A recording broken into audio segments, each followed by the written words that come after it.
बिस्मिल्लाहिर्रहमानिर्रहीम। नाज़रीन, ये बात पहले कई बार हम कर चुके हैं कि हमारे कानून नाफिज करने वाले इदारे, हमारे सिक्योरिटी इदारे, हमें इंसाफ फराहम करने वाले इदारे अगर हमें इस बात पर मजबूर ना करे, पाकिस्तानियों को इस बात पर मजबूर ना करे कि वो खुद ब खुद आगे बढ़कर कानून हाथ में ले, तो इंशाअल्लाह अज़ीज़ पूरे पाकिस्तान में कोई वाक़या ऐसा नहीं होगा कि लोग कानून हाथ में लेंगे।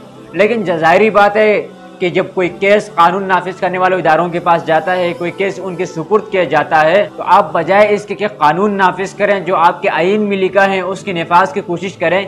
अगर आप मुजरिम का साथ देंगे, आप मुजरिम को प्रोटोकॉल फराहम करेंगे, आप मुजरिम को मजीद सिक्योरिटी देंगे, तो ज़ाहिरी बात है मुजरिम मजीद जुर्रत करेगा। तो ज़ाहिरी बात है उसका नतीजा ये निकलेगा कि लोगों को कानून हाथ में लेना पड़ेगा, लोग खुद उठकर कानून नाफिज करने की कोशिश करेंगे। यही कुछ पिछले दिनों से स्कर्दू के अंदर हो रहा है, जो गिलगित बल्तिस्तान का एक इलाका है।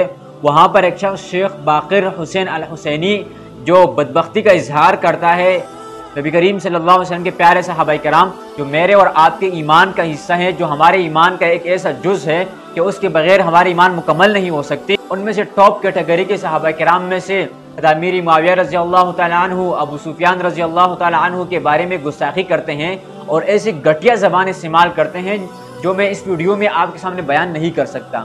लोग जाते हैं कानूनी रास्ता इख्तियार करने की कोशिश करते हैं, अवलन 3-4 दिन तक तो FIR ही नहीं काटी जाती और टाल मटोल से काम लिया जाता है, कभी उधर चले जाएं कभी इधर चले जाए। तो जब लोग पूरा का पूरा इलाका ब्लॉक करते हैं, एहतजाज करते हैं, शाहरा कुराकुरम जैसे शायरा को ब्लॉक करते हैं, उसके बाद जाके FIR करती है। वो सिर्फ एक कागज़ के टुकड़े तक महदूद हैं और वो शख्स खुलेआम घूम रहा है। उसके बाद एक और शख्स शराफतुल्लाह, वो भी गुस्ताखी करता है, वो भी अपनी मलऊनियत का इजहार करता है और इन्हीं दो सहाबाए किराम के बारे में गुस्ताखी करते हैं और उसके साथ साथ वो रियासत के रिट को भी चैलेंज करता है, अगर तुम में जुर्रत है तो आए हम पर FIR काट के दिखाओ। और वो ये बात इतनी वसूख से कह रहा है कि तकरीबन 7-8 दिन गुजर गए लेकिन आज तक कोई FIR नहीं कटी, आज तक किसी ने कुछ भी उनके खिलाफ कार्रवाई नहीं की। तो अब आप खुद देखें कि 10-15 दिन हो गए, लोगों के ईमान के साथ खेला गया, लोगों के मजहबी जज्बात को मजरूह किया गया। देखें, एक मुसलमान अपने माँ बाप के लिए गाली बर्दाश्त कर सकता है, अपने ज़ात के लिए गाली बर्दाश्त कर सकता है, लेकिन याद रखे वो सहाबाए किराम के इज्जतों आँच आनी नहीं दे सकता।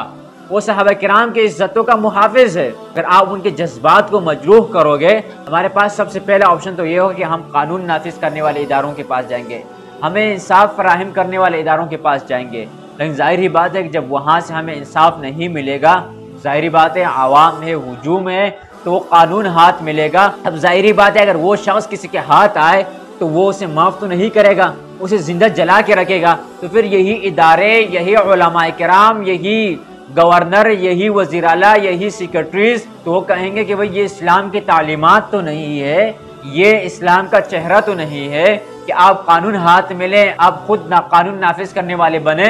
लेकिन आप ये तो देखें ना कि आप पीछे क्या मुहर्रिकात बने हैं कि लोगों को कानून हाथ में लेना पड़ा।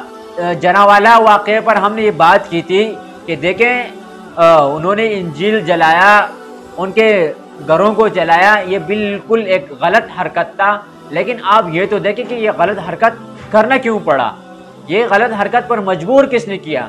हमारा मुल्क पाकिस्तान इस वक्त मज़ीद किसी और इंतशार का मुतहम्मिल नहीं हो सकता। हम हर तरफ से दबे हुए हैं, हमारी मईशत ख़राब है, हमारी माशरत ख़राब है, हर तरफ से हम लोग गिर रहे हैं, हमारे इकॉनमी रोज़ बरोज़ गिर रही है। इसमें हम मज़ीद मसलकी खलफशार बर्दाश्त नहीं कर सकते। तो भाई खुदा के लिए कानून नाफिज करने वाले इदारों से भी और खुसूसन शिया हजरात के जो मुतअद्दिल उलमाए किराम हैं, आप हजरत आए, आगे बढ़ें और कानून में जो लिखा है उसके निफाज के लिए कोशिश करें। इंशाअल्लाह अज़ीज़ हमारे मुल्क की पाकिस्तान के अंदर अमन व अमान कायम रहेगा। और याद रखें एक बात कि ये अमन व अमान तब तक बरकरार रहेगा जब तक सहाबाए किराम, आप सल्लल्लाहु अलैहि वसल्लम, सारे जो मजहबी मुक़द्दसात हैं चाहे वो किसी की भी हो, जब तक वो महफूज हैं तो यहाँ अमन महफूज रहेगा। लेकिन अगर उनको छेड़छाड़ करने की कोशिश की जाएगी तो शायद फिर ये अमन हम बरकरार नहीं रख सकें। अल्लाह तबारक व तआला से दुआ है कि अल्लाह तबारक व तआला ऐसे सारे मलऊनों को निशान इबरत बनाए और हमारे मुल्क पाकिस्तान को अमन का गहवारा बनाए।